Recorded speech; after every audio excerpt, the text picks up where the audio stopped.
Peggy 12. We had a lot of very interesting debates internally about what exactly the role of the avatar was in the game and in the game world.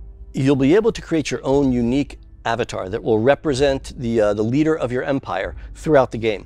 So what this means is, though, even though your empire will evolve through cultures and across eras, there'll be one consistent image of who they're playing against for the other players in the game. Now, the other really cool thing is that you can actually customize the AI of your avatar and then share it with your friends so that they can play against you while you're off playing, for instance, Endless Dungeon.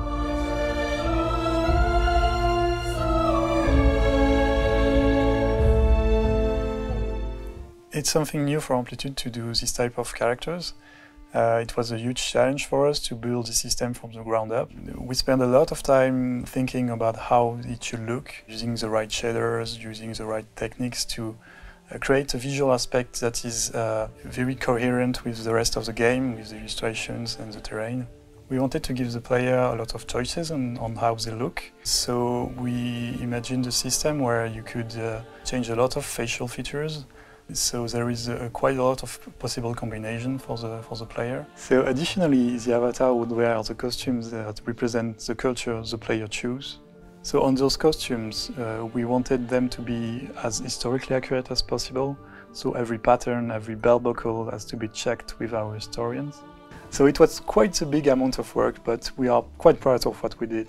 The player will be able to choose different personalities for the avatar that would impact how they react in diplomacy, with dialogues and gestures. So what we are allowing players to do, on top of customizing their appearance and the way their avatar persona speaks to you, how they animate, is customizing their AI.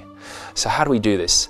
Well, first of all, we have a set of archetypes which define how the AI behaves. So we're going to have at least 8, and each of these are sort of axes upon which you can determine, how sociable is my persona, how aggressive, do they betray their friends, do they hold grudges. So these are sort of the general gameplay tendencies for the AI. On top of these archetypes, we also have what we call biases. These are very specific gameplay, like obsessions. So, I always want to have one city. I want to build huge amounts of nuclear weapons. So kind of very specific things that the persona will try to pursue. And last but not least, we have strengths. So strengths are little bonuses, passive bonuses that you can add to your avatar's AI. So, for instance, their combat units could be a bit stronger, their cities could produce a bit more money or science, for instance.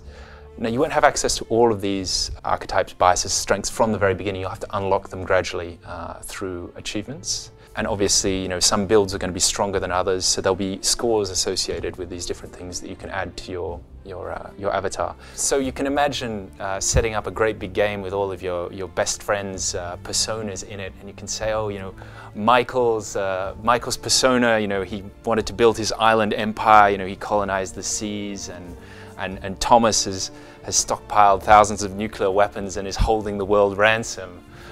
So these can create really quite fascinating stories of what happened, how did humankind evolve in your game.